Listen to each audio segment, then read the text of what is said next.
अस्सलाम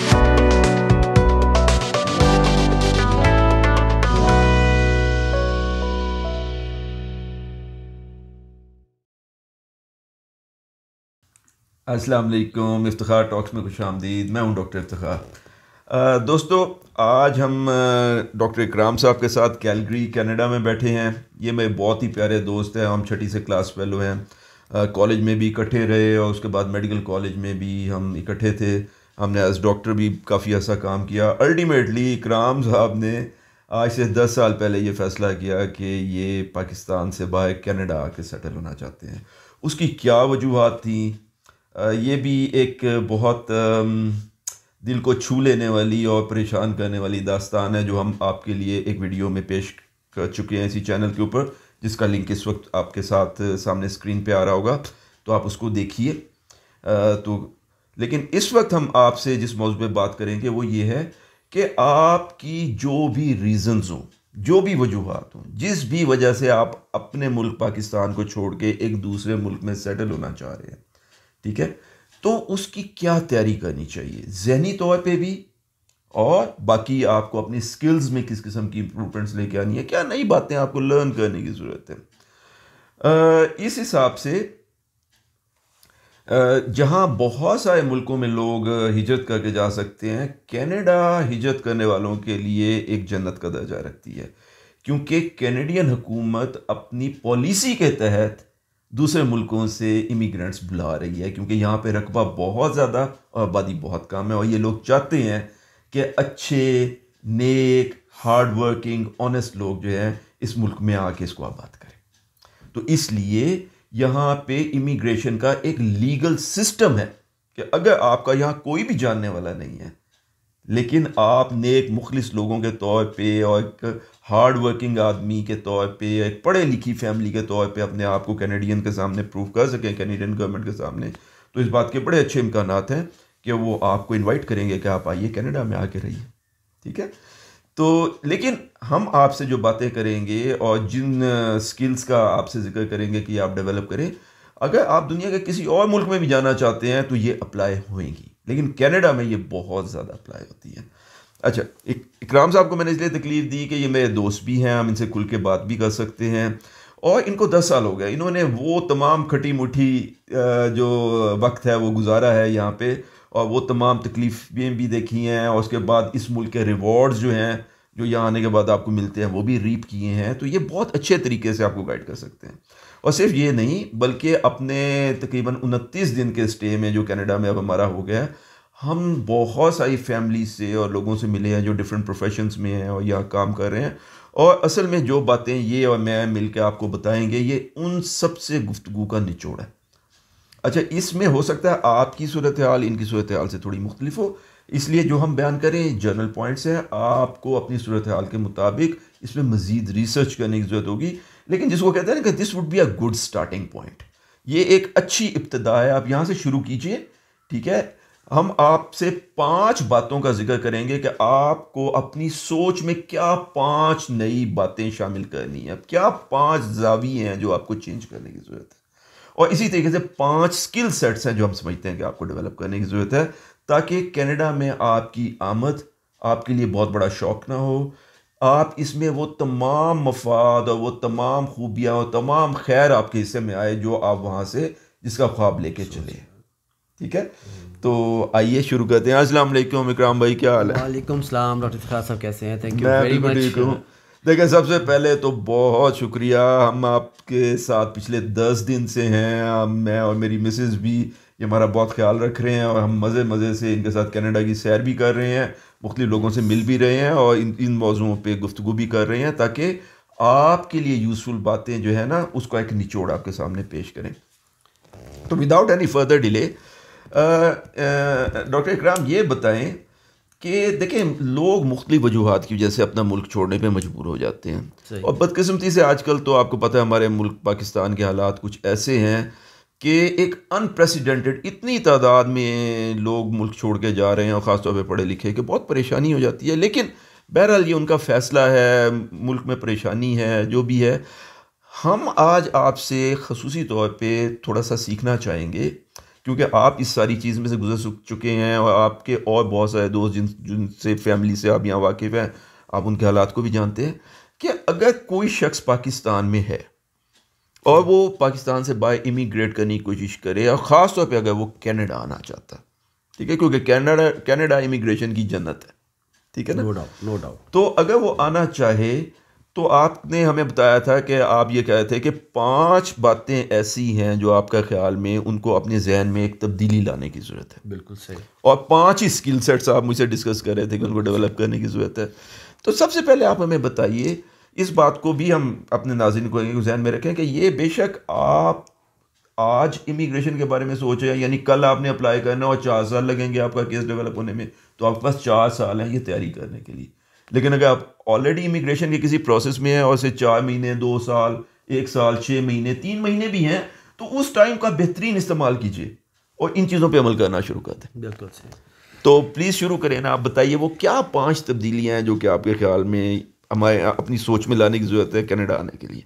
बिल्कुल सही डॉक्टर इफ्तिखार, मेरे ख्याल में ना सबसे पहली बात जो मैं करना चाहूँगा, और ये एक ना हमारे घरों में एक बड़ी कॉमन सी स्टेटमेंट भी है, स्पेशली जब हम अपनी बेटी को ब्याह के ससुराल भेजते हैं तो हम एक सेंटेंस बोलते हैं कि बेटा आपने ससुराल को चेंज नहीं करना, आपने अपनी जगह बनाने के लिए आपने ख़ुद को चेंज करना है। बिल्कुल। तो मेरे ख्याल में मेरे जहन के किसी कोने में भी ये चीज़ बिल्कुल पड़ी थी जब मैं माइग्रेट हो रहा था कि मैंने जाके कनाडा को चेंज नहीं करना, तो मैंने अपने अंदर कुछ ऐसी चेंजेस लानी है जाके, ताकि मैं कनाडा में जाके स्टेबल हो सकूँ, बिल्कुल स्टैब्लिश हो सकूँ मैं अपने आप। तो मैंने सबसे पहले यही जहन बनाया और इसकी वजह से मैंने काफ़ी आसानी भी पाई। तो इसका मतलब है कनाडा अब आपका ससुराल है। इसमें कोई शक नहीं, इसमें कोई शक नहीं है कि क्योंकि मैंने और इसके बाद दूसरा जो काम है मेरे ख्याल में, आने से पहले आप अपना होमवर्क प्रॉपर करें, रिसर्च प्रॉपर करें कि आप क्या करने लगे हो। बिल्कुल। तो क्या करने से मुराद कि आप एक मुल्क से उठ के दूसरे मुल्क में जाना चाह रहे हो, तो आपको उस मुल्क के बारे में, उस शहर के बारे में आपकी रिसर्च कंप्लीट होनी चाहिए, होमवर्क पूरा होना चाहिए कि आपने इसको कैसे करना है। उसकी सबसे पहले अहम है कि आप जिस मुल्क में जा रहे हैं उसके रूल्स एंड रेगुलेशंस क्या हैं इमिग्रेशन के। बिल्कुल। कि अब जैसे कनाडा है, कनाडा में आपके एक सर्टन पॉइंट सिस्टम है, स्किल वर्कर के लिए एक पॉइंट सिस्टम है। आप देखें कि वो पॉइंट सिस्टम आपके आया पूरे हो रहे हैं, अगर खुदा ना खास्ता कोई कमी बेशी भी है तो आप उसको कैसे बेहतर कर सकते हैं। उसकी छोटी सी मैं मिसाल आपको देता हूँ। फॉर एग्जांपल, अगर आपके पॉइंट्स पूरे नहीं हो रहे तो Canada by officially it's a bilingual country. जी जी। अगर आपकी इंग्लिश बेहतर है, यकीनन होगी, तो उसके साथ अगर आप एक और छोटी सी स्किल अपने अंदर पैदा कर लें, फॉर एग्जांपल आपको थोड़ी बहुत अगर फ्रेंच आती है तो आपका स्कोर यहाँ से यहाँ पहुँच जाएगा। हाँ, अच्छा, ये बात आपने बड़ी अच्छी बताई। मैंने भी यहाँ के ये ऑब्ज़र्व किया, पहले भी हमें पता था, लेकिन यहाँ के लोगों ने हमें बताया कि हमेशा इस बात को याद रखने की ज़रूरत है कनाडा आने के लिए कि कनाडा की ऑफिशियल लैंग्वेजेस 2 हैं, अंग्रेज़ी और फ्रेंच। और अगर हमारी तरफ फ्रेंच का इतना रिवाज नहीं है, लेकिन फ्रेंच सीखना कोई इतना मुश्किल भी नहीं है। 3 महीने 6 महीने का जहाँ बाकी कोर्स करते हैं, एक छोटा सा लैंग्वेज कोर्स कीजिए, अगर आपको फ्रेंच आ जाएगी बिल्कुल कर सकते, तो आपका स्कोर कहीं से कहीं पहुंच जाएगा। बिल्कुल, स्कोर के साथ साथ यहाँ पे आपकी एडॉप्टेबिलिटी बढ़ जाएगी, जॉब अपॉर्चुनिटी डबल हो जाएगी आपकी। बिल्कुल। तो ये बहुत फ्रैंकली स्पीकिंग, जब मैं यहाँ माइग्रेट हो रहा था इन बातों का मुझे भी नहीं था इल्म, लेकिन with the passage of time, experience के साथ ये सारी चीज़ें समझ में आई कि ये ऐसा। और बाद में जितने भी मेरे दोस्तों ने मुझसे पूछा तो मैंने उन्हें ये चीज़ें बताई हैं कि ऐसे करो, और उन्होंने दे गेट द इमिग्रेशन। ठीक है।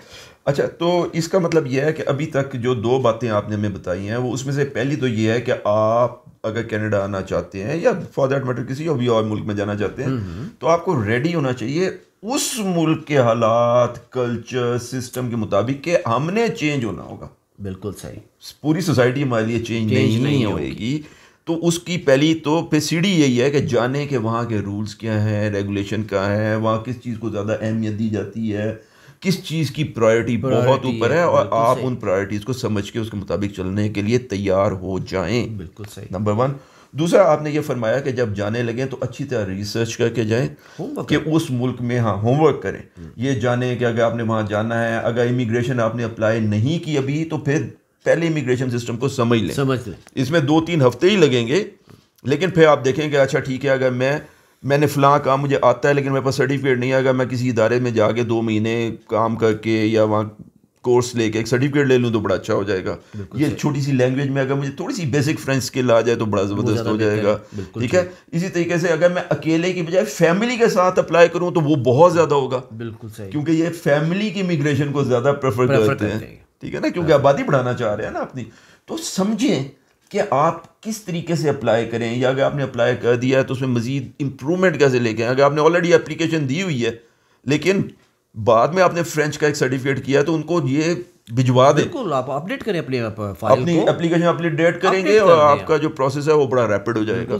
ठीक है ना, बिल्कुल सही। तो ये, और फिर ये है कि अगर आप बहुत करीब हैं, इमिग्रेशन प्रोसेस मैच्योर है, तो फिर ये देखें आपको किस शहर में जाना है, कहाँ पे आपको सबसे ज़्यादा सपोर्ट मिल सकती है, घर मिल सकता है, क्या कोई बंदा आपके लिए कोई जॉब वहाँ पे आपकी हेल्प कर सकता है। तो आपको देख के ये सारी चीज़ें रिसर्च करके, किस मौसम में जा रहे हैं, कपड़े कैसे लेके जाएं, वगैरह। सबसे अहम है कि किस प्रोविंस में जा रहे हैं, आपके प्रोफेशन को कौन सा प्रोविंस सूट करता है ज़्यादा, वहाँ कितनी डिमांड है उसकी, आजकल कितनी शॉर्टेज है आपके प्रोफेशन के हिसाब से। तो इसको भी, इसके लिए भी आप पूरा होमवर्क करें। ठीक है, तो 2 बातें नाजरीन ये हुई कि पहली बात ये है कि खुद में तब्दीली के लिए तैयार हो जाए, 200%, ये तो लाजमी है। और दूसरी बात ये है कि अच्छी तरह रिसर्च करके जाएं।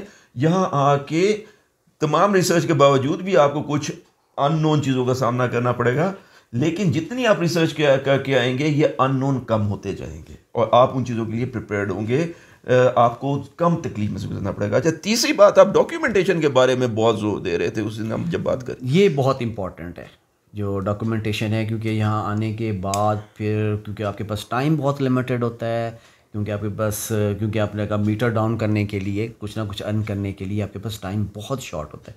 तो इसके लिए मैं आपको यही एडवाइस करूँगा, जो भी ये जो लोग भी इस चीज़ के लिए सोच रहे हैं, कि आप अपनी जो भी क्वालिफ़िकेशन है उसको सर्टिफाई करवा के आएँ। उसका IQAS है, आप उसकी कुछ डॉक्यूमेंटेशन है, जो भी है आपके पास, आपका ट्रांसक्रिप्ट है, आपके पास हर चीज़ हैंडी होनी चाहिए। बिल्कुल। और हैंडी के साथ उन डॉक्यूमेंट्स जब आप यहाँ आ जाएंगे तो आप कोशिश करें कि पीछे किसी ऐसे शख्स की ज़िम्मे लगा के आएँ कि अगर ये डॉक्यूमेंट्स वेरीफाई होने के लिए जाते हैं तो वो उसको थोड़ा सा लुक आफ्टर कर सकें। जी, क्योंकि ये बहुत ज़रूरी है, क्योंकि यहाँ से डॉक्यूमेंट चले जाएंगे, लेकिन पाकिस्तान का सिस्टम थोड़ा सा प्रॉब्लमेटिक है कि वो दाएं बाएं क्लर्क हज़रात फेंक देते हैं। तो कोई बंदा वहाँ पे हो जिसको आप कहें कि भाई मैंने फ़लाँ, मेरी डिग्री फ़लाँ इदारे में, यकीनन वो इंशाल्लाह ठीक ही होगी, लेकिन बात यह है कि उसकी रीवेरिफिकेशन कैनेडियन गवर्नमेंट ने अगर करानी है तो आप वहाँ पे बताएं कि जी मेरी डिग्री आई हुई है, मेहरबानी करके आप उसको फॉलो अप कर ले और टाइमली उसको वहाँ से रेटिफाई करवा के वापस भेजें। डॉक्टर साहब, एक और भी मैं बताऊँ आपको कि ये लाजमी है कि वो उसको करेंगे, रीचेक ज़रूर करते हैं, लाजमी है। ठीक है, क्योंकि मैं आपको छोटी सी मिसाल बता देता हूँ मैं आपको कि मैंने अपना कंप्यूटराइज्ड ड्राइविंग लाइसेंस पाकिस्तान भेजा, जो कि आफ्टर 1 मंथ भी वेरीफाई नहीं हो सका। Then I have to start from the zero. Scratch. हालांकि अगर वहाँ पे कोई आदमी होता तो मेरा ये 1 माह जो है सेव हो जाता और मैं आगे। तो नाजरीन, अभी देखें, पहली बात ये थी कि रेडी हो जाए चेंज के लिए। दूसरी बात ये थी कि जहाँ पे जाएं अच्छी रिसर्च करके, जितनी ज़्यादा आप रिसर्च करेंगे, वो तो कहते हैं ना, ड्राइंग बोर्ड पे जितना टाइम आप स्पेंड करेंगे एक्चुअल प्रोजेक्ट उतना आसान हो जाएगा। बिल्कुल सही। और तीसरी बात जो है वो ये है कि आपकी जो भी क्वालिफिकेशन है, आपकी जो भी स्किल्स हैं, आपका जो भी एक्सपीरियंस है, उसको राइट बॉडी से, उस मतलब है ये नहीं है कि किसी से भी ज़िला कौंसल वाले से सर्टिफाई करें, नहीं, कैनेडियन गवर्नमेंट में उसी वही, ये असल में रिसर्च के साथ टाइड है कि रिसर्च करें और देखें कि मिसाल तौर पे अगर आप डॉक्टर हैं तो आपके एक्सपीरियंस जो आपको अस्पताल देगा, कैनेडियन गवर्नमेंट उसको नहीं मानेगी। उस एक्सपीरियंस ने PMDC जाना होगा, PMDC का इशूड सर्टिफिकेट ये लोग मानेंगे। बिल्कुल ठीक है ना। इसी तरीके से बाकी सारे प्रोफेशन में है। तो जो भी आपकी क्वालिफिकेशन है, जो भी आपकी स्किल है, जो भी आपका एक्सपीरियंस है और जो भी आपकी सर्टिफिकेशन है, आप देखें कि कैनेडियन गवर्नमेंट उसकी किस किस्म की वेरिफिकेशन मांगती है, उसकी वो वेरिफिकेशंस वहाँ से करवा के आएँ, अप्रोप्रिएट सर्टिफिकेट लेके आएँ जो आपको यहाँ पे हेल्प करें। और दूसरी बात यह है कि किसी भी सर्टिफिकेट, किसी भी पीस ऑफ पेपर को ना मायना ना जानिएगा, यहाँ हर चीज़ की कीमत है। अगर आप कहते हैं जी मैंने प्लम्बिंग का काम किया है और कोई भी कंस्ट्रक्शन फर्म आपको उस 4 महीने का सर्टिफिकेट दे देगी, बेशक भले पाकिस्तान गवर्नमेंट उसको नहीं मानती, कैनेडियन गवर्नमेंट उसको एक वजन देगी, बिल्कुल देगी, बिल्कुल देगी, क्योंकि ये लोग इंसाफ पे चलने वाले लोग हैं। तो अगर आप इसको साबित कर दें कि आपने 3 महीने प्लम्बिंग किया तो इसका फायदा। तो डॉक्यूमेंटेशन प्लीज चेक करें कि आप किस क्वालिफिकेशन, किस एक्सपीरियंस, किस सर्टिफिकेट को डॉक्यूमेंट करना चाह रहे हैं। वेबसाइट पे जाएं कनाडा की, देखें कि कौन सी बॉडी की सर्टिफिकेशन को मानते हैं, उनसे सर्टिफाई करवाएं। है ये छोटा सा ब्यूरोक्रेटिक प्रोसेस, लेकिन आप जब यहाँ आ जाएंगे तो ये आपके लिए कराना बड़ा मुश्किल होगा। पाकिस्तान बैठे हुए करवा लीजिए। एंड पे जैसे इकराम साहब ने कहा है कि पीछे बंदा कोई ना कोई ऐसे 1-2 रिलायबल बंदे जो कि आपका भाई हो सकता है, आपका दोस्त हो सकता है, छोड़ के आए, उनको कहें कि भाई अगर मेरा कोई छोटा मोटा सर्टिफिकेट आए तो मैं आपको बताऊंगा, प्लीज़ फॉलो अप करके उसको रैपिडली करवा दें। फिर एक चीज़ थोड़ी सी मैं ऐड कर दूं कि इसमें ना जो इस मेहनत का आपको रिवॉर्ड इतना बेहतरीन तरीके से मिल सकता है कि अगर आपके डॉक्यूमेंट सर्टिफाइड हैं, सब कुछ है, तो इसकी बेस पे आप आकर इनका एग्ज़ाम चैलेंज कर सकते हैं। अगर जी ये मेरे पास डॉक्यूमेंट्स हैं, वो कहेंगे जी ठीक है आपके डॉक्यूमेंट्स हैं, लेकिन आप हमारा एग्ज़ाम इन डॉक्यूमेंट्स की बेस पे आप हमारा एग्ज़ाम चैलेंज करते हैं। बिल्कुल, there is no need to spend whole year to attend the classes and everything. No, don't do that, just challenge our exam, बिल्कुल अपीयर इन आवर एग्जाम। देखिए इस बात को अंडरस्टैंड कीजिए जो इकराम साहब कह रहे हैं। कि मिसाल के तौर पे मैं बिल्कुल बुनियादी सी बात करता हूँ कि हमारी तरफ एक साहब हैं, वो इलेक्ट्रीशियन थे, बिल्कुल सही, ठीक है ना। अब वो सारी ज़िंदगी इलेक्ट्रीशियन का काम करते रहे। अब उन्होंने किसी भी इंस्टीट्यूट से कोई डिप्लोमा नहीं लिया इलेक्ट्रीशियन का। उनके लिए बड़ा मुश्किल हो जाएगा यहाँ आके एज इलेक्ट्रीशियन काम करना। अब अगर वो इमिग्रेट होने का सोच रहे हैं और अभी 2 साल उनके प्रोसेस में बाकी हैं, तो ये बड़ा ज़रूरी होगा कि वो इस 2 साल में अपने इलेक्ट्रीशियन का काम जारी रखे, बल्कि उसको ज़्यादा साइंसी बुनियाद पे सीखने की कोशिश करें और कोई इंस्टीट्यूट ज्वाइन करें, ख्वाह वो पाकिस्तान गवर्नमेंट का अप्रूव्ड हो या ना हो, कोई बात नहीं, कोई इंस्टीट्यूट ज्वाइन करें और उसका सर्टिफिकेट लें। अच्छी बात होगी कि वो अप्रूव्ड इंस्टीट्यूट से करें, तो ये तो बहुत ही सोने पे सुहागा होगा, लेकिन उसका सर्टिफिकेट लेने की कोशिश करें प्लीज़। अच्छा, उस सर्टिफिकेट को भी डॉक्यूमेंट एंड रेटिफाई करवा के आए और फिर रेडी रहें कि गवर्नमेंट ऑफ कनाडा उसको वापस भेजेगी। लेकिन जो अहम बात ये बता रहे थे वो ये है कि मिसाल के तौर पे आप वहाँ से कहते हैं कि जी मैं पाकिस्तान के हिसाब से एक सर्टिफाइड इलेक्ट्रीशियन हूँ और मेरे पास ये कोर्स का सर्टिफिकेट भी मौजूद है, मैंने ये काम किया है और फलां कंस्ट्रक्शन कंपनी ने मुझे ये 2 साल का एक्सपीरियंस दिया हुआ है कि ये हमारे साथ एज इलेक्ट्रीशियन काम करता रहा, ठीक है। मिसाल के तौर पे आपने कोई प्राइवेट बिल्डिंग ही बनाई है, उन्हीं से सर्टिफिकेट ले लें कि जी हमारा सारा बिजली का काम, हमारी 6 मंजिला बिल्डिंग है, उसमें इस किस्म का बिजली का काम हुआ है और वो ये इन साहब ने किया, आप वो ले आइए, ठीक है। उसके बाद अगर आप ये समझते हैं कि आप ज़बरदस्त इलेक्ट्रीशियन हैं, ठीक है, बेशक आपका वो पाकिस्तानी सर्टिफिकेट कनाडा में ऐसा तो अप्रूव नहीं होगा, लेकिन ये उसको वेटेज देंगे, ये कहेंगे ठीक है आपके ख्याल में आप बहुत अच्छे इलेक्ट्रीशियन हैं, हमारे जो इस लेवल के इलेक्ट्रीशियन है वो ये इम्तिहान देते हैं, आप इम्तिहान में बैठ के पास कर लीजिए, आप एकदम कैनेडियन इलेक्ट्रीशियन के बराबर पहुंच जाएंगे। बिल्कुल सही। अच्छा, इसमें यह भी हो सकता है कि आप अगर किसी इलेक्ट्रीशियन की 5 लेवल है, आपका ख्याल है आप लेवल 3 तक के क्वालिफाइड इलेक्ट्रीशियन है, ठीक है, लेकिन हुकूमत कनाडा आपको कहती है कि हम आपको लेवल 1 पे लेंगे, आप लेवल 1 पे एंटर हो जाएं, उनको कहें लेकिन मैं चैलेंज करता हूं कि मैं आपके लेवल 3 से बेहतर, आप लेवल 3 का इम्तिहान चैलेंज कर दें, बिल्कुल सही, इम्तिहान में बैठे, थोड़ी बहुत पढ़ाई करें, हो सकता है छोटा मोटा कोर्स ले लें ताकि ज़ाहिर है उनके और हमारे इलेक्ट्रिकल सिस्टम में थोड़ा फर्क है, उसको अंडरस्टैंड कर लें, इम्तिहान दें, आप इमीडिएटली उनके लेवल 3 के बराबर पहुंचेंगे। ये चीज़ें बहुत अहम है, इसलिए जो भी प्रोफेशन आप लें, अगर आपने कनाडा आना है या इस किस्म के फर्स्ट वर्ल्ड कंट्री में जाना है, तो प्लीज़ काम को सही सीख के आए, किसी ना किसी मुनासिब, अच्छी तो बात है गवर्नमेंट ऑफ पाकिस्तान के अप्रूव्ड इदारे से उसके अंदर बाकायदा ट्रेनिंग लेके आए, उसका सर्टिफिकेट लेके आए, सर्टिफिकेट लेने के बाद उसी काम को प्रैक्टिस करें और जितना प्रैक्टिस करें उसके एक्सपीरियंस सर्टिफिकेट इकट्ठे करें और इन सब की मुनासिब बॉडी से रेटिफिकेशन करा के आए और पीछे एक बंदा छोड़ के आए कि अगर ये सर्टिफिकेट रीचेकिंग के लिए वापस जाएं तो उसको खटपट रीचेक करा के तो वापस। बिल्कुल सही, यही आप फरमाए। तो अब हम 3 पॉइंट्स आपके के सामने दोबारा मैं कहता हूं कि सबसे पहली बात, चेंज के लिए तैयार हो। यहाँ पे आप ससुराल आ रहे हैं, आपको तब्दील होने की जरूरत है, ससुराल में चेंज नहीं होना। नंबर 2, रिसर्च करके आए, आप कैसे आएंगे, किस बुनियाद पे वीज़े अप्लाई करेंगे, इमिग्रेशन किस बुनियाद पे करेंगे, पॉइंट सिस्टम क्या है, क्या क्वालिफिकेशन है, वहाँ आप भले कुछ करते हो, यहाँ आके क्या करेंगे, यहाँ कहाँ रहेंगे, कौन लोग हैं जो आपकी मदद करेंगे, स्टार्ट कैसे करेंगे, आगे कैसे बढ़ेंगे। मे बी स्टार्टिंग जॉब कुछ थोड़ा माइनर किस्म का जॉब हो, लेकिन आगे आपके जो ख्वाब हैं उनको पूरा करने के लिए रेडी हो जाए। ठीक है, तो ये है। तीसरा, डॉक्यूमेंटेशन, हर चीज़ की डॉक्यूमेंटेशन लेके आए और डॉक्यूमेंटेशन की सर्टिफिकेशन करा के आए और पीछे सर्टिफिकेशन की रीचेकिंग के लिए बंदा छोड़ के आए। और चौथी बात आपने ये बताई है, चौथी बात पे बल्कि हम आ रहे थे कि यहाँ पहले आप कह रहे थे कि 2 साल पहले बहुत मुश्किल होता है। 2 साल मुश्किल, 1.5 से 2 साल जो कि मेरे साथ भी हुआ, लेकिन उसमें आप इस पीरियड को भी कम कर सकते हैं अगर आपके पास इंफॉर्मेशन पूरी है। वही ना, रिसर्च करके इंफॉर्मेशन।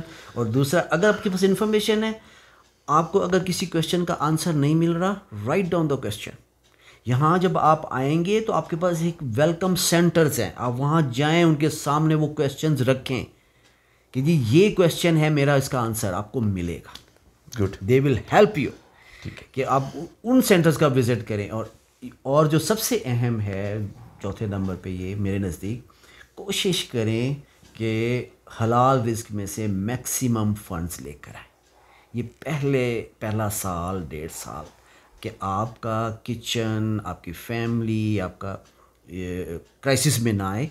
लेकिन यहाँ ये भी है कि खुदा न खास्ता अगर आपके पास फंड्स नहीं है तो आप, गवर्नमेंट इतनी सपोर्टिव है कि आपको उस क्राइसिस में नहीं आने देती। लेकिन आप इस पे रिलाई नहीं कर सकते। बिल्कुल ठीक है आपकी बात कि आपके पास इतने फंड्स होंगे, लेकिन अगर देखा जाए तो इमिग्रेशन की रिक्वायरमेंट भी है ये कि आप कुछ फंड्स लेके आए। मिनिमम $5,000 पर हेड मिनिमम है ये रिक्वायरमेंट है ये कि अगर 4 बंदे आ रहे हैं तो आपके पास मिनिमम 20,000 होना चाहिए। लेकिन अगर आप इससे ज्यादा आपके पास वहां हैं, प्लीज उनको लेके आइए।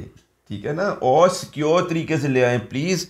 ये ना हो कि आपका सारा कैश हो और यहाँ कोई हादसा हो जाए। ठीक है, प्रॉपर लीगल बैंकिंग चैनल से लेके आए। बिल्कुल सही, ठीक है, बिल्कुल सही, ताकि वो सरमाया यहाँ महफूज हो। आपको यहाँ डिक्लेयर भी करना पड़ेगा कि आपके पास कितने पैसे जब आएंगे इमिग्रेशन पे डिक्लेयर करना पड़ेगा कि आपके पास ये कैश है या ये जो भी अमाउंट है आपके जो मिनिमम अमाउंट इन्होंने $5,000 पर पर्सन कही है, अगर आप 6, 7 या इवन $10,000 लेके आ सकते हैं तो ले आइए। बिल्कुल सही। गवर्नमेंट ऑफ कनाडा वो आपसे ले नहीं लेगी, वो आप ही के हैं। लेकिन आपको पहले मुश्किल जो 6 महीने से 2 साल का पीरियड होता है उसको सर्वाइव करने में बहुत मदद करेंगे। आप यहाँ बहुत जल्दी इंशाल्लाह बहुत सॉलिड फुटिंग के ऊपर कायम हो जाएंगे।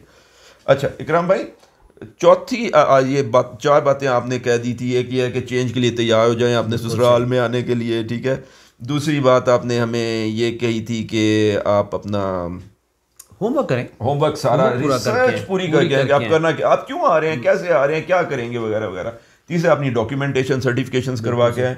चौथा यह है कि जो मैक्सिमम फंड्स आप ला सकते हैं वो ले आइए, ये आप ही के फंड्स हैं, आपको हेल्प करेंगे।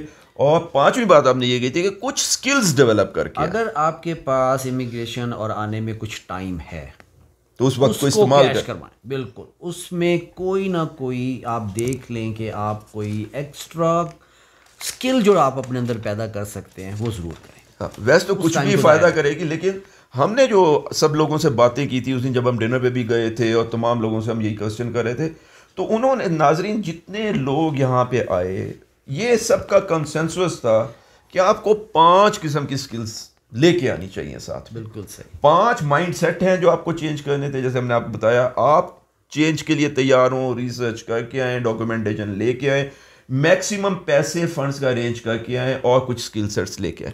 कौन से स्किल सेट्स? हाँ जी, उसमें सबसे अहम जो पहला, बिल्कुल सबसे अहम मैं बार बार कहूँगा कि आप अपना कम्युनिकेशन स्किल बढ़ाएं। और कम्युनिकेशन स्किल में भी मैं as a doctor, as professional, हमने सारा कुछ इंग्लिश में किया, लेकिन यहाँ पर जो सबसे बड़ी हर्डल थी, that was listening, that was listening, comprehension. Comprehension. मुझे सब लोगों ने ये कहा कि आप बेशक अंग्रेजी में एमए किया हुआ, बेशक किया। प्रॉब्लम ये होता है कि जिस तरीके से ये सामने आपके सामने जो बंदा खड़ा है, जब वो बोलता है तो आपकी समझ में नहीं आ रहा है ये बोल क्या रहा है। Exactly. हालांकि आपकी अंग्रेजी बहुत अच्छी है, आप लिख भी लेंगे, आप बोल भी पढ़े लेंगे, हुए को आप बहुत अच्छी तरह समझ लेते हैं, बिल्कुल लेकिन सही। मसला ये है कि यहाँ तो आपने एक मजदूर से भी बात करनी है, एयरपोर्ट पे खड़े सिक्योरिटी ऑफिसर से भी बात करनी है, अपने ऑफिस में कॉलीग में, मोहल्ले वाले से, बिजली वाले से, बस वाले से, हर किसी से बात करनी। वो जिस लहजे में बोलते हैं, अगर वो आपको समझ में नहीं आई, आपने तो उसके बाद रिस्पॉन्ड करना है ना बोलने में। आपकी बोलने वाली स्किल्स तो बाद में आएंगी, पहले तो समझे ना कि वो क्या कह रहा है। इवन आपके अपने बच्चे जो यहाँ पैदा होंगे, आपको समझ नहीं आएगी वो क्या बोल रहे हैं। 200% ट्रू डॉक्टर इफ्तिखार, आप यकीन माने कि ये बिल्कुल मैं आपने सही कहा है कि अगर आपकी लिसनिंग प्रॉपर नहीं है, एक वक्त आएगा कि आप अपने बच्चों की लैंग्वेज भी नहीं समझ पाएंगे कि वो बोल क्या रहे हैं। तो इसलिए इट्स वेरी इंपॉर्टेंट। नाजरीन, जो 5 स्किल्स का हम आपसे जिक्र कर रहे हैं, सबसे पहला स्किल सेट जो आपने डेवलप करना है वो आपकी लैंग्वेज है। और उस लैंग्वेज में फिर जैसे इकराम साहब ने पहले कहा था, मिसाल भी आपको दी थी कि यहाँ कभी भी ना भूलिए कि कनाडा एक बाइलिंगुअल कंट्री है, यानी ऑफिशियली इसकी 2 ज़बानें हैं। और इसका एक सूबा क्यूबेक जो है वो फ्रेंच है। वहाँ पे आपको साइन बोर्ड्स भी अंग्रेजी में लिखे हुए नहीं मिलते, फ्रेंच में लिखा होता है। बिल्कुल सही। और इसलिए इस मुल्क में जहाँ आपकी अंग्रेज़ी अच्छी होनी चाहिए, और अंग्रेज़ी में भी सिर्फ ये नहीं है कि आपने मास्टर्स किया हुआ है या कुछ किया, वो भी बड़ी अच्छी बात है, ये भी बहुत अच्छी बात होगी, लेकिन इसकी सर्टिफिकेशन लेके आइएगा, ठीक है। लेकिन ज़्यादा अहम बात ये है कि आप अपनी लिसनिंग यानी कॉम्प्रिहेंशन हम जिसको कहते हैं कि सामने वाला बोल रहा है तो आप समझ रहे हैं कि नहीं, और अपनी स्पीकिंग को इंप्रूव करके आए। इसके लिए बहुत सारे ऑनलाइन कोर्सेज अवेलेबल है और फ्री कोर्सेज अवेलेबल है। फर्क सिर्फ ये है कि आप अपना, जैसे कहा ना इकराम साहब ने, कहा कि आपकी इमिग्रेशन इन प्रोसेस है और आपके पास अभी आपका वाला महीना है, साल है, 6 महीने हैं, 3 साल हैं, जितना भी है उसको यूज करें। इधर उधर इंडियन फिल्में देखने की बजाय फ्रेंच अपना इसको क्या कहते हैं, इंग्लिश लैंग्वेज की कॉम्प्रिहेंशन की कोर्सेज अटेंड करें। ये फ्री हैं, कंप्यूटर पे अवेलेबल हैं, सुने उनको। जब आप बार बार एक बंदे को एक तरीके से बात करते हुए सुनेंगे तो जाहिर है आप उसको समझना शुरू कर देंगे। और फिर ऐसे प्रोग्राम भी हैं कि आप बोलें उन्हीं के लहजे में। बिल्कुल, कंप्यूटर आपको गाइड करता है कि नहीं, ये जो आपने स्कूल का है ना, ये एक्सेंट आपका सही नहीं है, इसको सही करके कहें, इस तरीके से बोलें। तो इस पे काम करना शुरू कर दें, थोड़े अरसे में ये आपको बड़ा इंटरेस्टिंग फील होना शुरू हो जाएगा। बिल्कुल। तो अपनी इंग्लिश लैंग्वेज स्किल डेवलप करें, लेकिन कभी ना भूलें कि कनाडा एक बाइलिंगुअल कंट्री है। थोड़ी सी फ्रेंच जरूर सीखें। अगर आपको एक बेसिक फ्रेंच आती है, इतनी कि आप बाजार में चले जाएं, ये कह दें कि जी बस स्टॉप किधर है, इस चीज़ की क्या कीमत है, इसका दूसरा साइज अवेलेबल है कि नहीं है, खाने का टाइम किधर है, क्या आपके पास घड़ी है, मैं ट्रेन स्टेशन कहाँ पे है, इस किस्म की भी सिर्फ अगर French day to day French सीख लें, बोलना, पढ़ना, थोड़ा सा लिखना, तो आपको आपका पॉइंट स्कोरिंग सिस्टम बहुत ऊपर चला जाएगा। इस बात के चांस कि आप क्वालिफाई कर लेंगे इमिग्रेशन के लिए बहुत ज़्यादा हो जाएंगे।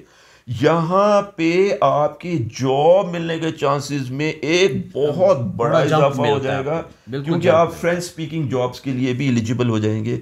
और तीसरा, by law government of Canada उन लोगों को प्रेफरेंस देती है जिनको दोनों लैंग्वेज आती है। बिल्कुल। और फिर वही बात कि आप फ्रेंच सीखें भी सही, उसमें प्रोफिशिएंसी भी थोड़ी बहुत हासिल करने की कोशिश करेंगे, तभी आपके पास टाइम है। इवन मैंने जैसे कहा बताया कि बहुत बेसिक फ्रेंच भी बहुत यूजफुल है, लेकिन आप थोड़ी ज़्यादा बेहतर कर लें तो बहुत ही यूजफुल हो जाएगी। सर्टिफिकेट लेके आए, बेशक वो किसी एक आम से इदारे का छोटा सा सर्टिफिकेट ही क्यों ना हो, लेके आए, क्योंकि उस सर्टिफिकेट की बुनियाद पे फिर वही बात है, कनाडा में आके आप इनका इम्तिहान चैलेंज कर देंगे, जी मैं आपका ग्रेड 5 का जो फ्रेंच का लेवल है उसके बराबर हूँ, लेकिन ये कहेंगे ठीक है फिर हमें साबित करके दिखाएं, हमारा इम्तिहान में बैठ जाए।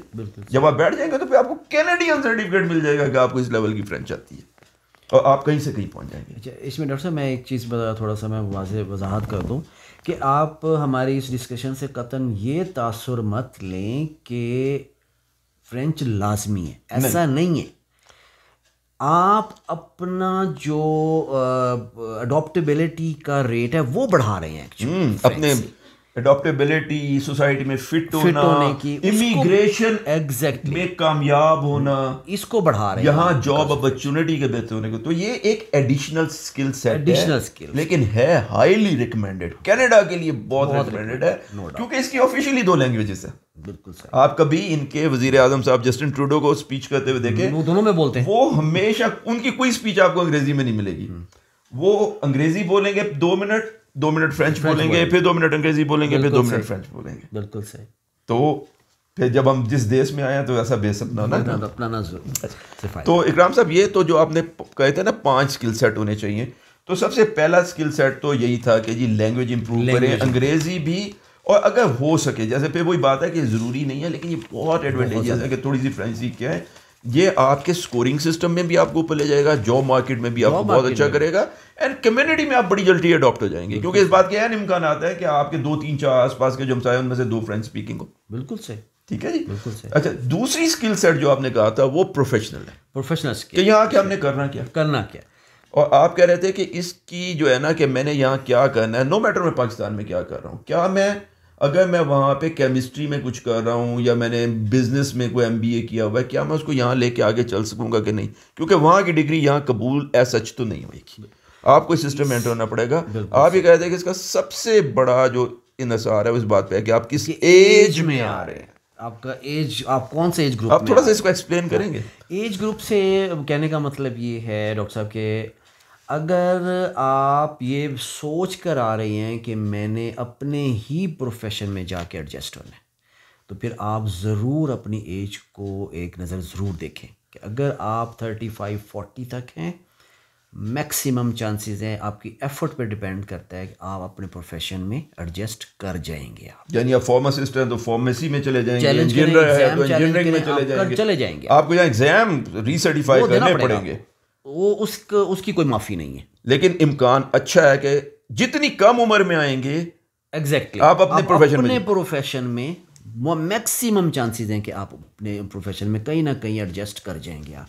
लेकिन पहले 2 साल के लिए आपको सर्वाइवल जॉब्स पे भी करनी पड़ेगी, इसलिए अपनी बाकी स्किल्स लेके आइए, तैयारी करके आए तब्दीली के लिए और मुश्किल वक्त सहने के लिए, लेकिन इंशाल्लाह अच्छे वक्त जल्दी आ जाएंगे। लेकिन हाँ डॉक्टर साहब, इसमें ना एक चीज़ जो मैं थोड़ा सा इसमें ऐड कर देता हूँ, ये जो हम बार बार कह रहे हैं ना कि 1 साल 2 साल 1 साल 2 साल थोड़े से मुश्किल हैं, उसकी एक वजह है जो मेरी समझ में आई है, इनका एक सिस्टम है, आप उस सिस्टम को बाईपास नहीं कर सकते जी। That is the main reason कि आपने उस सिस्टम में से गुजर कर ही जाना है, और उस अपने जिस प्रोफेशन में जाना है, जो भी करना है, तो उस सिस्टम को गुजारने के लिए आपको 1.5 साल चाहिए। हाँ, ये नहीं कि ये ज़रूरी नहीं है कि नहीं ये साल कुछ भी नहीं होगा, नहीं, क्योंकि इनका सिस्टम ऐसा है कि आपने उस सिस्टम के थ्रू होके जाना है। हाँ, हम इसकी मिसाल दे सकते हैं कि आप मिसाल के तौर पे एक इलेक्ट्रिकल इंजीनियर है और आपके पास बहुत अच्छी मास्टर्स है पाकिस्तान में, आपने उसकी सारी डॉक्यूमेंटेशन वगैरह सर्टिफिकेशन लेके आए हैं, तो ये कैनेडियन आपको आके कहेंगे, जब आप IQAS इनका एक इदारा है जो कि आपकी डिग्री को देखता है कि वो कैनेडियन सिस्टम मुताबिक किस लेवल पे है, उसको एक इक्विवेलेंस देता है। ये आपको कहेंगे जी ठीक है, आप वहां से मास्टर करके आए, लेकिन हम आपको अपनी ग्रेजुएशन के बराबर लेंगे बशर्ते कि आप फला इम्तिहान कर लें। बिल्कुल सही। अब वो उस इम्तिहान की तैयारी करना, उसमें बैठना, उसके रिजल्ट आना, फिर उसके सर्टिफिकेट्स मिलना, फिर उसकी ऑथेंटिकेशन, ये वो प्रोसेस है जो कि 4 6 8 10 12 14 18 महीने ले जाएगा, ठीक है ना। और फिर अगर आप बहुत अच्छे हैं, यंग हैं, एनर्जेटिक हैं, ब्राइट हैं, तो इंशाल्लाह व्हाई नॉट। बिल्कुल बिल्कुल। तो एज बड़ी इंपॉर्टेंट है, तो अगर आपने इमिग्रेट होना है, जल्दी इमिग्रेट हो, ठीक है, फैमिली के साथ इमिग्रेट हो, ठीक है, पॉइंट सिस्टम आपका ज्यादा बेहतर हो जाएगा। लेकिन इकराम भाई, मैंने ये देखा है कि हमारी तरफ जितनी फ्रस्ट्रेशन है, तो इवन 50 55 60 साल वाले लोग भी कहते हैं लाइक मी, देखिए आप 50 साल की उम्र में इमिग्रेट हुए, बिल्कुल सही, ठीक है ना। तो जो लोग 35 और खुसूसन 40 साल से ऊपर है, उनके लिए आपकी क्या एडवाइस है? उनके लिए जो सबसे अहम मैं आपको एडवाइस करूंगा वो ये कि आप अपने आप को मेंटली प्रिपेयर करके आएँ कि यहाँ पे ये चांस है कि आप अपने प्रोफेशन में अपने एडजस्ट ना कर पाए, तो आपको अपना प्रोफेशन चेंज करना पड़ेगा। प्रोफेशन चेंज करना पड़ेगा। और इस यहाँ पर ये कोई बहुत बुरी बात नहीं है, कोई मायूब बात नहीं है। यहाँ पे लोग प्रोफेशन शौकिया भी चेंज करते हैं। मतलब है यहाँ जो गोरे रहते हैं शौकिया चेंज वो करते हैं। शौकिया, मतलब है एक ज़माने तक वो प्रोफेसर थे, बाद में उनको ख्याल आया, उन्होंने इलेक्ट्रिशियन का कोर्स किया, वो कहते हैं कि जब मुझे फ्रीडम चाहिए मैं 2-3 महीने काम किया करूंगा, फिर मैंने दुनिया देखनी है, वो अपना प्रोफेशन चेंज कर लेते मैं हैं। आपको एक मज़ेदार बात बताऊँ। यहाँ पे मैं एक डॉक्टर साहब से मिला हूँ जो यहाँ कैलगरी ट्रांजिट की ट्रेन चलाते हैं। Very good. और वो उसमें खुश है? उसमें खुश है, उनकी अर्निंग भी माशाल्लाह ठीक है, सब कुछ है और एडजस्ट भी कर गए हैं, सारा कुछ है, ठीक है। वो उनका एक बड़ा अच्छा लाइफ स्टाइल है, उसका एक अच्छी ज़िंदगी गुजार रहे हैं, ठीक है। हाँ देखिए, तो मैंने भी इस बात को बहुत नोट किया। देखिए यहाँ किसी की कदर उसके प्रोफेशन के साथ नहीं है। नहीं, प्रोफेशन यहाँ पे जो आदमी फ्लोर साफ कर रहा है, मॉप कर रहा है, या बस चला रहा है, या किसी ड्रग स्टोर के ऊपर काम कर रहा है, या All कहीं पे कोई हाई फाई एग्जेक्टिव लगा हुआ है, जब ये लाइन में खड़े होते हैं ना तो वो कहते हैं ना एक ही साफ में खड़े हो जाते हैं महमूद और यास। बिल्कुल सही। यहाँ ये इंसान की कदर है, उसके पेशे की नहीं। नहीं, बिल्कुल पेशे के हिसाब से सब बराबर हो जाते हैं। तो आप इस चीज से बिल्कुल ना घबराएं, आपको कोई बंदा सोशली इसके ऊपर ताना नहीं देगा। आप यकीन माने डॉक्टर इफ्तिखार, मुझे 10 साल हो गए हैं यहाँ पे, मैंने आज तक किसी भी ऐसे ग्रुप में या दोस्तों में ये बात करते कभी नहीं सुना कि आप करते क्या हो, आपका प्रोफेशन क्या है। अच्छा एक बात मैं आपको और बताऊं, हमें क्योंकि मुझे बहुत दफ़ा अमेरिका जाने का इत्तेफाक होता है, इस दफ़ा भी मैं गया तो हमारे कुछ दोस्त ऐसे उनसे मुलाकात हुई जिन्होंने पहले कैनेडियन इमिग्रेशन की थी और फिर यहाँ से अमेरिका चले गए थे। उन्होंने मुझे एक बड़ी इंटरेस्टिंग बात बताई कि जहाँ अमेरिका में strong Pakistani Indian population and communities हैं, वहाँ ये बात बहुत कंसिडर की जाती है कि तुसी कर दे की हो। कनाडा में ये बिल्कुल नहीं है। मैंने कनाडा नहीं इस सुनी। हिसाब से एक बहुत ओपन, बहुत टॉलरेंट सोसाइटी है और अमेरिका से बहुत बेहतर है कि ये सोसाइटी आपको सपोर्ट करती है जब आप नए आते हैं, आपको इस बात के ताने नहीं देती और आपको एक्चुअली इनकरेज करती है। क्यों? क्योंकि तकरीबन हर बंदा इस साइकिल में से होके गुजरा है, जबकि अमेरिका डिफरेंट है, बाकी मुल्क इससे डिफरेंट है। अच्छा ठीक है, अब इकराम भाई मैं ये चाहूँगा कि क्योंकि एक बड़ी तादाद लोगों की ऐसी होती है, क्योंकि हर बंदा कोई अपना मुल्क नहीं छोड़ना चाहता, इसलिए अक्सर लोग अपनी जान मार देते हैं पाकिस्तान में सेटल होने के लिए। जब बिल्कुल उनके नाक पे आ जाती है ना तो फिर वो कहते हैं कि जी अब मैं इस मुल्क में, जैसा कि आपने अपने इंटरव्यू में, हमने एक और जगह ये वीडियो पोस्ट की है, आपने बताया कि आप क्यों चंद वजूहात की वजह से आपने उस मुल्क को खैराबाद का। हमारे लिए बड़े दुख की बात है, हम अपने एक दोस्त से महरूम हो गए, वो इधर आ गया इतनी दूर, लेकिन बहरहाल हर किसी के अपने एक मसाइल है। बिल्कुल सही। तो मैंने ये देखा है कि बहुत से लोग जो इमिग्रेट करने की कोशिश कर रहे होते हैं, एक्चुअली वो ये फैसला 30-32 साल से पहले नहीं, क्योंकि उससे पहले वो वहाँ एडजस्ट होने की कोशिश कर रहे होते हैं। तो एक बड़ी तादाद एक्चुअली 30 के बाद आने की कोशिश कर रही होती है। उसकी वजह डॉक्टर साहब जो मुझे समझ में आई है, स्टूडेंट लाइफ तो आपको पता है ही गोल्डन पीरियड, बंदा सोचता ही नहीं है ना, माँ बाप के पल्ले ही पड़ा रहता है। लेकिन जब वो प्रैक्टिकल लाइफ में आता है ना, फिर उसको समझ आती है कि उसके साथ हुआ क्या है, उसने अपने आप को एडजस्ट कैसे करना है, उसने सच झूठ कैसे बोलना है, रोज़ी कमानी कैसे है, कहाँ की फेंकी करनी है। दीज आर द रीज़न कि फिर वो 32-35 तक फिर भी वो स्ट्रगल करता है कि शायद मैं अपने आप को एडजस्ट कर जाऊँ, शायद मैं कर जाऊँ। लेकिन एक वक्त आता है कि नहीं, उसको फिर ये डिसाइड करना पड़ता है कि या तो मुझे अपने आप को इस माहौल में ढालना है या मुझे भागना है, उसके पास तीसरी चॉइस नहीं। ठीक है, तो इसका मतलब ये हुआ कि फिर हम कुछ भी कर लें, एक बड़ी तादाद लोगों की ऐसी होगी जो कि कनाडा इमिग्रेशन का तब सोच रहे होंगे जबकि एक्चुअली वो 35 की क्रिटिकल लाइन को या तो टच कर गए या उसके बहुत करीब आ गए। तो इसका मतलब है वो उस कैटेगरी में आ जाएंगे जहां इस बात के इम्कान कम होंगे कि हालांकि उन्होंने पाकिस्तान में MBA किया हुआ है और वो किसी जगह पे मतलब किसी ऑफिस में काम कर रहे हैं या कहीं फार्मेसी की हुई है या MA इस्लामियात, उर्दू, इंग्लिश वगैरह कुछ, मतलब एक जर्नल किस्म की एक उनके पास, अक्सर लोगों के पास इस किस्म की क्वालिफिकेशन होती है कि मास्टर्स तो है लेकिन वो मास्टर किसी काम का नहीं है कनाडा में, है ना। तो फिर इन लोगों की एक बड़ी तादाद इमिग्रेट होने की कोशिश कर रही है। अब वो अभी उनकी इमिग्रेशन में 1.5 साल उनका प्रोसेस पाइपलाइन में है। आपका उनको क्या मशवरा है कि वो क्या करें? क्या वो पाकिस्तान से ही अपना जॉब स्टेटस चेंज करके एक नए स्किल को एक्वायर करने की कोशिश शुरू कर दें? हाँ, इस बात पे मैं आपसे ये कहूँगा कि आप थोड़ा सा ना बंदे को खुद को बैठ के खुद को एक्सप्लोर करना चाहिए कि यार अगर ठीक है मैं डॉक्टर हूँ तो डॉक्टर के अलावा कौन सा प्रोफेशन मेरे नज़दीक है दिल के, आप उसमें अच्छी स्किल लेने की कोशिश करें।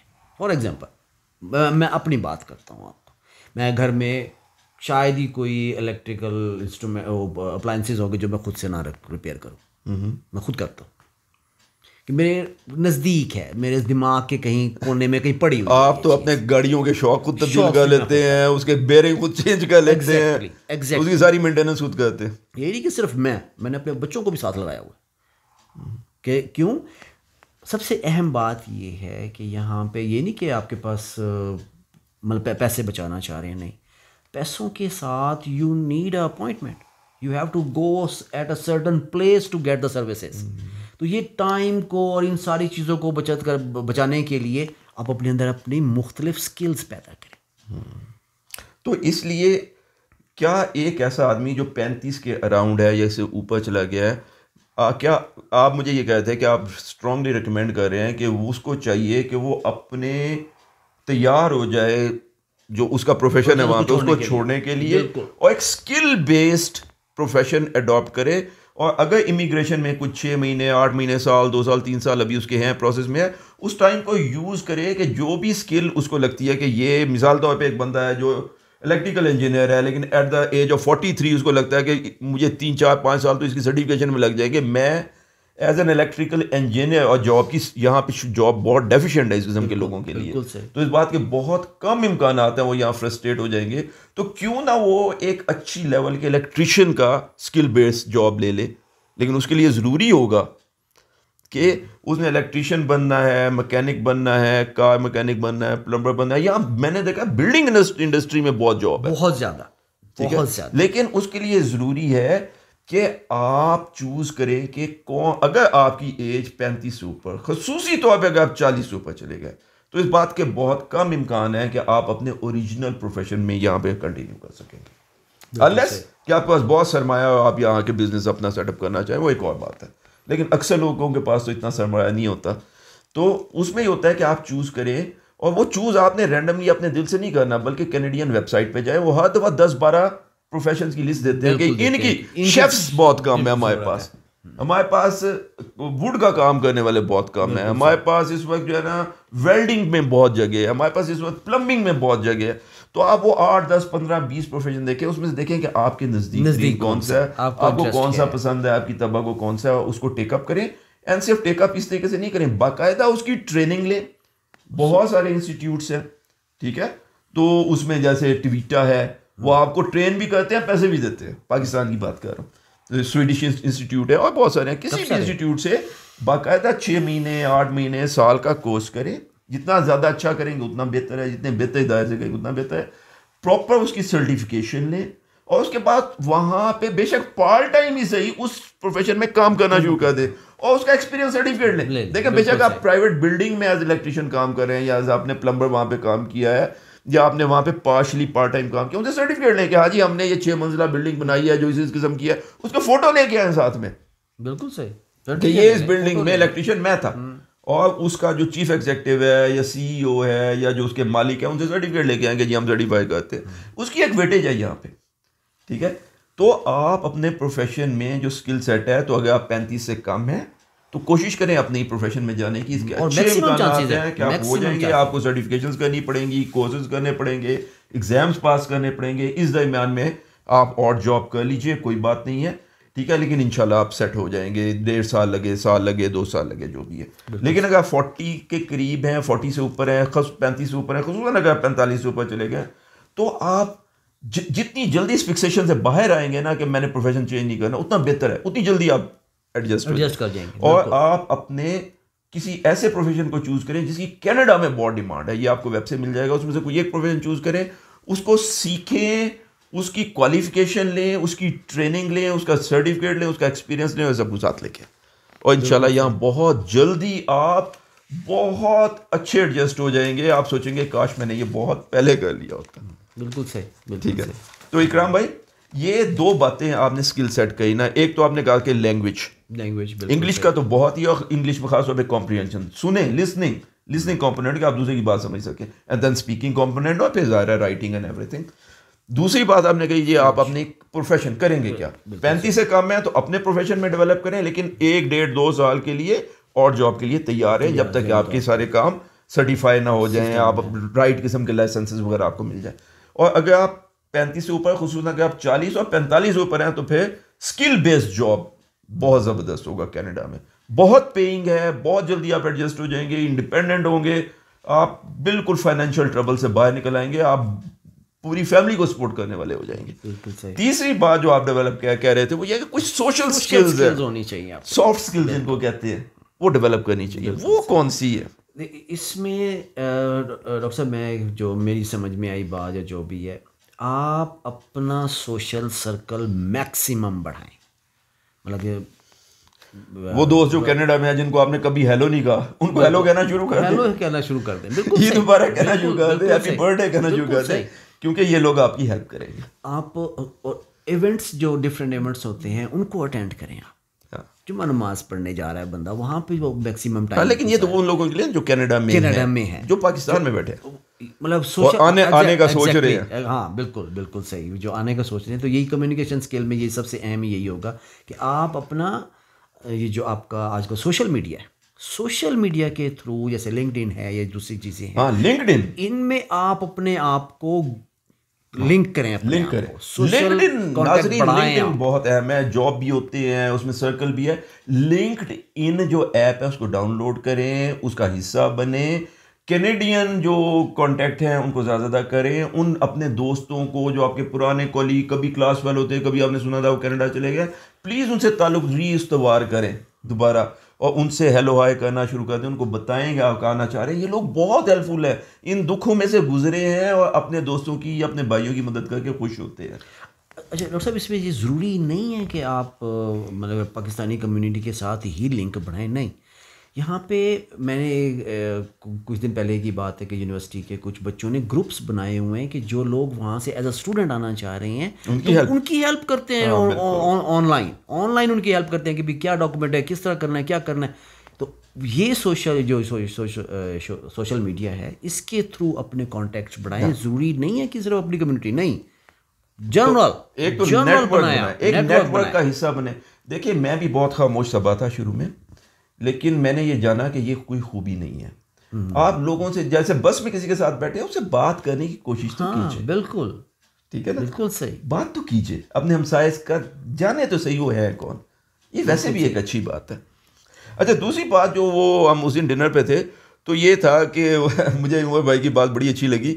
उन्होंने कहा कि आप दुनिया के बेस्ट इलेक्ट्रीशियन हो सकते हैं, लेकिन कनाडा में अगर आपने 8 बजे आने का कहा है, 8 बज के आप 5 मिनट पे आए, तो कनाडा में आपकी कोई गुंजाइश नहीं, आप जीरो। और पाकिस्तान में तो आपको पता है कमिटमेंट पूरी ना करना जो है ना, इसको एक स्किल समझा जाता है। बिल्कुल सही, कि जी देखो कि मैं चक्कर दे गया सारे। तो इसलिए इस मुल्क में आने के लिए जो सॉफ्ट स्किल आपने डेवलप करनी है, वो एक तो कम्युनिकेशन है, लोगों से बात करें, लिंक बढ़ाएं, उनकी हमदर्दी हासिल करें, उनसे अपना काम प्रेजेंट करें, उनको देखें कि वो आपको क्या अपॉर्चुनिटी, आपकी कहाँ हेल्प कर सकते हैं, बिल्कुल इन अ पॉजिटिव वे। और दूसरा ये है कि ये सोसाइटी हक सच पे मबनी है।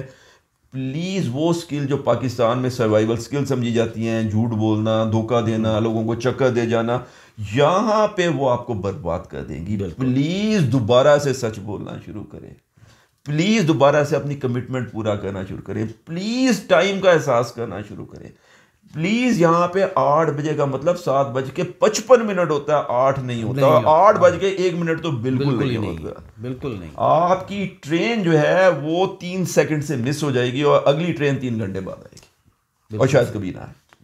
तो इसलिए ये वो स्किल सेट्स है। अपने आप को, मुझे पता है पाकिस्तान में रहते हुए ये बड़ा मुश्किल है, मैं तो कि आप सच कैसे बोलें हर दफ़ा, अपनी कमिटमेंट कैसे पूरी करें जबकि कोई और नहीं कर रहा। लेकिन आप बाकियों को छोड़ें, आप वो कनाडा नहीं जा रहे सारे, आप कनाडा आने की कोशिश कर रहे हैं। तो आप अपने अंदर टाइम की पाबंदी की खूबी, कमिटमेंट पूरी करने की खूबी, सच बोलने की खूबी पैदा करें, क्योंकि ये बहुत अहम खूबियाँ हैं। और ये खूबियाँ नहीं हैं यहाँ पे, ये नेसेसिटीज़ हैं। ये ज़रूरत है यहाँ, ठीक है जी।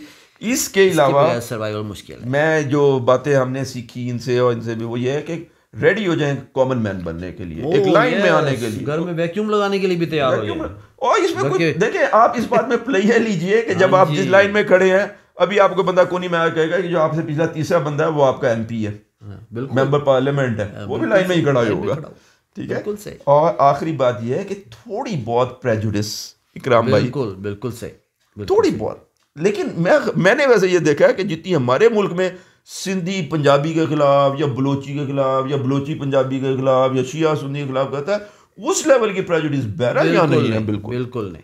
लेकिन फिर भी आखिर आप एक नई जगह पे आ रहे हैं तो थोड़ा सा अपना दिल बड़ा रखें। हाँ डॉक्टर साहब, इसके लिए मैं हमेशा ना मैंने जो अपने आप को तसल्ली दी, ऑनेस्टली बता रहा हूँ मैं आपको, कि अगर मेरे प्यारे नबी के दौर में सोसाइटी 100% नहीं थी, आज कैसे हो सकती है? आज कैसे हो सकती है? बिल्कुल, ठीक है ना। तो कुछ ना कुछ कहीं ना कहीं थोड़ा बहुत, तो इस मैंने अपने आप को जो दिल को तसल्ली दी है, तो ये अपने मिजाज को ठंडा करें, उससे कम करें, लोगों को माफ करना शुरू करें, इंशाल्लाह बहुत रैपिडली। तो हमने जो 5 बातें इकराम भाई की ना, उसको रिवाइज जब किया ना, तो जो स्किल सेट 5 आप कह रहे थे, उसमें सबसे पहले लैंग्वेज स्किल है, खासतौर पे डुअल लैंग्वेज को याद रखिए, फ्रेंच भी यहाँ की एक लैंग्वेज है।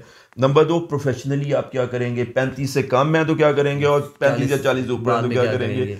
तीसरी जो बात थी कि सोशल स्किल, सॉफ्ट स्किल, जो किसी गिनती में नहीं आती हैं लेकिन बहुत ही अहम है। अच्छा, चौथी स्किल्स जो भाभी मुझे बता रही थी, भाभी आज है नहीं इधर, वरना मैं उनसे डायरेक्टली पूछता, और उन्होंने ये कहा पे आपने भी और बाकी सारों ने भी टेस्टिफाई किया कि प्लीज होम स्किल्स डेवलप करें। बिल्कुल, ये बहुत जरूरी है। बेबी सिटिंग कैसे करनी है, कपड़े कैसे धोने हैं, कुकिंग कैसे करनी है, वैक्यूम कैसे करना है, बर्तन कैसे धोने हैं, इस्त्रियां कैसे करनी है, क्योंकि आपको ये करनी पड़ेंगी, बिल्कुल करनी। और आप मुझे बता रहे थे कि एक टाइम ऐसा आया था कि आपकी लाइफ में, जबकि आपकी मिसेस जॉब कर रही थी, आपको स्टे होम डैड का किरदार अदा करना पड़ा, और मैंने किया। तो इसमें क्या हर्ज है? नहीं, बिल्कुल, इसमें मैं कहूँ कि हम लोगों में थोड़ी सी ये प्रॉब्लम है कि पता नहीं क्या है, सुपेरिटी कॉम्प्लेक्स या इन्फीरियरिटी कॉम्प्लेक्स कह लें या जो भी कह लें इसको, हम लोग इन कामों को बुरा समझते हैं। और डॉक्टर साहब, मैं आपको एक बड़ी मज़ेदार बात बताऊँ, जो सबसे अहम मेरे लिए, स्कूल में बच्चों को पनिशमेंट पता क्या दी जाती है? अगर किसी ने कोई वॉलेशन की है, कोई गलती की है, तो उसकी पनिशमेंट ये होती है कि उस दिन वो स्कूल की सारी डस्टबिन साफ करेगा। ये मेरे बेटे के साथ हुआ है। बिल्कुल, ठीक है, उसकी ये पनिशमेंट थी कि वो सारा दिन स्कूल की डस्टबिन साफ कर रहा था। ठीक है, तो कहने का मतलब कि इसमें कोई बुराई नहीं है कि घर के आप अगर डस्टबिन साफ कर रहे हैं, वैक्यूम कर रहे हैं, कुकिंग कर रहे हैं, आपको ये करना चाहिए भी, और वैसे भी आपको ये ज़रूरी भी है, अनलेस कि आप रईस है, इन विच केस प्रॉब्लली आप कनाडा इमिग्रेट भी नहीं होंगे। हाँ जी, यहाँ पे मेड का कोई कॉन्सेप्ट नहीं, मेड का कॉन्सेप्ट नहीं है, आपने सब काम करने हैं। तो इसलिए चौथी स्किल ये है कि होम स्किल्स, यानी घरदारी सीखे। बिल्कुल, इसमें मेल और फीमेल, मर्द और औरत, शौहर और बीवी की कोई तखसीस नहीं है, सबको आनी चाहिए। बिल्कुल आनी चाहिए। बच्चे अगर आपके साथ इमिग्रेट हो रहे हैं, उनको भी, क्योंकि अगर मम्मा पापा दोनों जॉब पे है तो बड़ा भाई या बड़ी सिस्टर को इस काबिल होना चाहिए कि अपना भी काम कर सके, अपने छोटे बहन भाइयों को भी लुक आफ्टर कर सके। बिल्कुल सही। अच्छा, तो इकराम भाई, जो 5वीं स्किल थी जिसपे आप बहुत कंसंट्रेट कर रहे थे कि जी आदमी को एक हैंडीमैन होना चाहिए, वो कहते हैं ना गादा छोटू हो गए, बिल्कुल सारे काम कर ले, हर फुल मौला, बहुत जरूरी है। टूटी खराब है, लो जी छोटे ने टूटी ठीक कर दी, बल्ब खराब है, बल्ब चेंज कर दिया, कंप्यूटर के जो प्रिंटर में डस्ट फंसी हुई है उसके रोलर साफ कर दिए, गाड़ी का ऑयल चेंज होना है तो खुद ही कर लिया। बिल्कुल सही। तो ये बहुत ज़रूरी है, ये बहुत ज़रूरी है कि आपके पास जितनी मैक्सिमम स्किल्स होंगी, आप उतने कंफर्टेबल होंगे, आप उतने ही कंफर्टेबल जोन में होंगे, पैसे बचेंगे, टाइम बचेगा। देखिए, टाइम का मतलब है कि आपको छुट्टी लेनी पड़ेगी जॉब से, जो आपको नहीं मिलनी पहली, बिल्कुल, और मिलनी है तो आपको एक बहुत बड़ी कीमत पे मिलनी है। बिल्कुल सही। यही छोटा मोटा काम आप अपने फ्री टाइम में खुद कर लीजिए। बिल्कुल, क्योंकि अगर मुझे तो बड़ी हैरत हुई जब आपने बताया कि ये जो आपने लाइट लगाई हुई थी, इसकी कीमत थी $46। बिल्कुल सही। और इलेक्ट्रिशियन को जब बुलाया कि भाईजान ये लाइट लगा दें, तो उसने कहा जी मैं बिल्कुल लगा दूंगा, लेकिन मैं पर आवर चार्ज करूंगा, मुझे 3 घंटे लगेंगे। हमने कहा लाइट लगाने में 3 घंटे? तो उसने कहा हाँ जी, मेरा टाइम उस वक्त शुरू होता है जब मैं अपने घर से चलता हूँ, घर से चलूंगा। तो उसने जो बिल बना के दिया था मेरा ख्याल है $280 का था शायद, ऑलमोस्ट यही था। $47 की लाइट लगाने के लिए $280 इलेक्ट्रिशियन चार्ज कर रहा है। आप ये खुद लगा लीजिए। हाँ बिल्कुल लगाइए मैंने लगाइए मैंने। तो प्यारे दोस्तों, जो अहम हैंडीमैन की स्किल्स आपको लेके आनी चाहिए, पहली बात है आपको ड्राइविंग ज़रूर आनी चाहिए। ये दुरुस्त है कि कनाडा में दूसरी साइड पे यानी सड़क की दाएं तरफ चलते हैं, लेकिन आप जो बेसिक ड्राइविंग है ना, कि स्मूथ ड्राइविंग कैसे करनी है, कैसे रुकना है, कैसे चलना है, ये गाड़ी को चलाने का जो एक एक्सपीरियंस है, number of hours you have driven, ये पूरे करके आए, पाकिस्तान का लाइसेंस लेके आए, इंटरनेशनल लाइसेंस भी साथ में लेके आए, और वहाँ पे अच्छी ड्राइविंग प्रैक्टिस करके आए। ये यहाँ वैलिड है लाइसेंस पहले साल के लिए, बिल्कुल सही। और वहाँ उसकी सर्टिफिकेशन के बाद आपका कैनेडियन लाइसेंस आसान भी हो जाता है। ये आपको जॉब में भी बहुत हेल्प करता है। बहुत सारी जॉब ऐसी हैं जो सिर्फ उन्हीं को मिलती है बस लाइसेंस हो। दूसरी बात, कार की मेंटेनेंस सीख के आए प्लीज। प्राइमरी में बेसिक मेंटेनेंस जितनी ज्यादा है, कोई हर्ज नहीं है। 2 साल अपने किसी दोस्त मिस्त्री के साथ लगा ले, 2 महीने लगा ले, आया जाया करें, उसे राब्ते बेहतर कर ले। प्लम्बिंग थोड़ी सी basic electric work, basic general घर की मेंटेनेंस, रिपेयर, छोटा सा काम इधर, छोटा सा काम इधर, कील उखड़ गया है, गत्ता निकल गया है, उसको खुद ही ठीक कर ले, ठीक है। एंड यहाँ कोई काम कंप्यूटर के बगैर नहीं होता। प्लीज कंप्यूटर की मेंटेनेंस स्किल, हार्डवेयर भी सॉफ्टवेयर भी दोनों, वरना आपके जो प्रिंटर में वो जो फंसा था वो पेपर डस्ट, उसको हम साथ लेके जब गए तो उसने जितने पैसे बताए थे उतने का नया प्रिंटर आ जाएगा।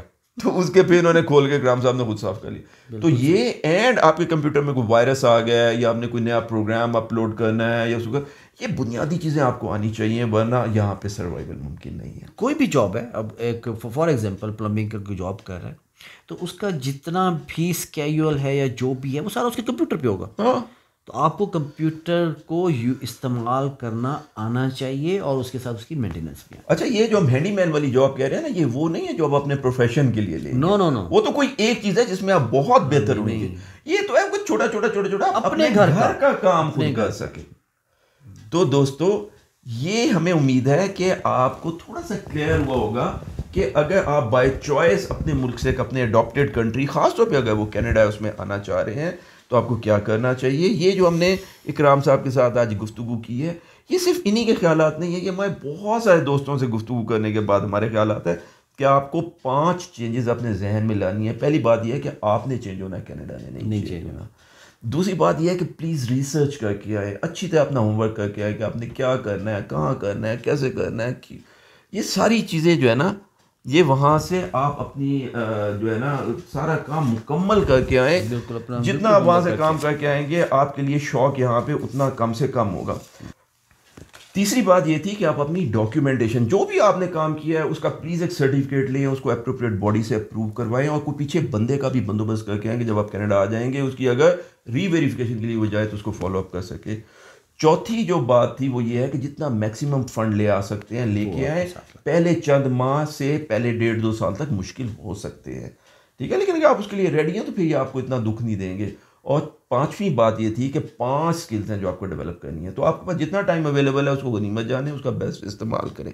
5 स्किल जो हमने जिक्र की थी उसमें सबसे पहले लैंग्वेज स्किल थी। अंग्रेजी की लैंग्वेज सबसे अहम है, और उसमें सबसे अहम लिसनिंग है कि आपको समझ आए कि अगला बोल क्या है, कॉम्प्रिहेंशन जिसको कहते हैं, एंड फिर देन स्पीकिंग भी। और कभी ना भूलें कि कनाडा अगर आप आ रहे हैं तो ये बाइलिंगुअल है। अगर आपको थोड़ी सी भी फ्रेंच आती है और अगर उसके बाद छोटा मोटा कोई आम सा सर्टिफिकेट भी है तो आपको बहुत बड़ा एज देगा, इमिग्रेशन में भी और इस सोसाइटी में जॉब हंट के लिए एंड एडजस्टमेंट के लिए भी। तो दूसरी बात, लैंग्वेज स्किल के बाद जो दूसरी स्किल आपने एक्वायर कर दी वो आपके प्रोफेशन है। उसमें जो हमने आपको एक हिंट दिया वो यह कि अगर आप 30-35 से कम है तो आप अपने प्रोफेशन में जाने की कोशिश करें। बड़ी अच्छे चांसेस हैं कि आपको कोई सर्टिफिकेशन, कुछ एग्जाम्स वगैरह करने पड़ेंगे, अल्टीमेटली 1, 2, 3, 4 साल में आप एडजस्ट हो जाएंगे, ठीक है ना। आपको हार्ड बर्न भी नहीं होगा कि मुझे प्रोफेशन छोड़ना पड़ा है। लेकिन वो जो 1, 1.5, 2, 3 साल हैं उसमें आपको और जॉब करने पड़ सकते हैं। लेकिन अगर आप 35 से ऊपर, खुसूस अगर आप 40-42 से ऊपर चले गए तो फिर रेडी हो जाएं कि आप अपना प्रोफेशन छोड़ के एक नए प्रोफेशन में जाएं। उसका इंतखाब अच्छी होगा कि आप पाकिस्तान में ही कर लें, और उसका तरीका यह है कि आप वेबसाइट पे देखें कि कनाडा में किन जॉब्स की ज़रूरत है, उनमें से कोई जॉब चूज़ करें जो आपकी एजुकेशन और स्किल के ज़्यादा नज़दीक हो, उसमें बाकायदा ट्रेनिंग लें, सर्टिफाई हों और उसका एक्सपीरियंस हासिल करें, और इन सब के सर्टिफिकेट साथ लेके आए, रेटिफाई करवा के। और यहाँ जैसे ही आए या उससे पहले भी आई कैसे अपनी जो डिग्री और क्वालिफिकेशन है उनकी इक्वेशंस लेके आए कि आप कैनेडियन स्टैंडर्ड के मुताबिक कहाँ खड़े हैं, यहाँ पे भी आके उनके एग्जाम्स आपको शायद देने पड़ने। तो ये दूसरी बात थी। तो पहली लैंग्वेज स्किल थी, दूसरी आपकी प्रोफेशनल स्किल है, तीसरी जो स्किल थी वो सॉफ्ट स्किल थी, कम्युनिकेशन की। कम्युनिकेट करें, लोगों से नेटवर्क बढ़ाएं, अपना ताल्लुक उन लोग जो कनाडा में आसपास हैं जिनको आप भूले बैठे हैं उनसे अपनी दोस्तियां दोबारा उस्तवार करें, अपने अजीज़ रिश्तेदार, ये लोग बहुत हेल्पफुल हैं। और आपसे मिलते जुलते जो प्रोफेशनल ग्रुप्स वगैरह हैं, यूनिवर्सिटी स्टूडेंट कॉलेज ग्रुप्स हैं, उनके साथ रब्ता करें, लिंक्ड इन को सीखें और उसका हिस्सा बने। ठीक है। चौथी जो बात थी वो ये थी कि होम स्किल्स, खानादारी सीखें। आपको यहाँ के खानादारी करनी पड़ेगी, जिसमें कुकिंग भी है, जिसमें वॉशिंग भी है, जिसमें डिश वॉशिंग भी है, हूवरिंग भी है कि आपने कारपेट जो है ना वैक्यूम करने हैं, और ये सारी जो बातें हैं ना जो ये मियाँ बीवी पे नहीं है, ये दोनों ने करनी है। और आखिरी बात है कि हैंडीमैन बने।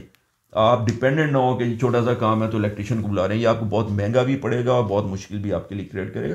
तो गाड़ी सीख के आएँ, आप अच्छे ड्राइवर हो, लाइसेंसिंग अपनी करा के आएँ, ठीक है, अच्छी प्रैक्टिस करके आएँ। यहाँ आके आपको दोबारा उसको थोड़ा सा रीलर्न करना पड़ेगा दाएं तरफ से, लेकिन वो हो जाएगा। दूसरी बात यह है कि गाड़ी की मेंटेनेंस सीख के आएँ, छोटे मोटे काम आपने खुद कर लिया करें, बल्कि अक्सर काम खुद कर लिया करें, और ये बहुत आसान है, ये कुछ इतना मुश्किल नहीं है।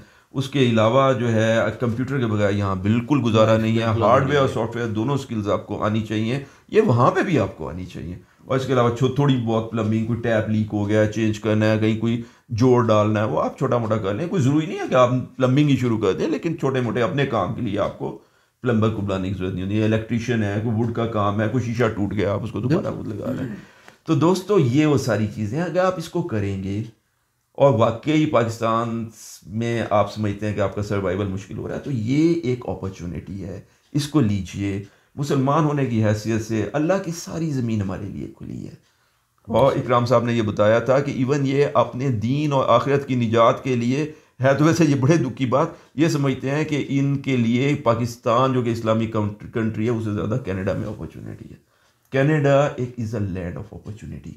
अगर आप इसमें आना चाहते हैं तो आइए, डिस्करेज ना हो, सिर्फ सही तैयारी करके आए, ठीक है। और यहाँ ठंड बहुत होती है, अगर आप सर्दी के मौसम में आ रहे हैं तो वहाँ से सर्दी के कपड़े ले आइए, यहाँ बहुत महंगे हैं। वहाँ पे लंडे से बड़े अच्छे कपड़े जूते मिलते हैं।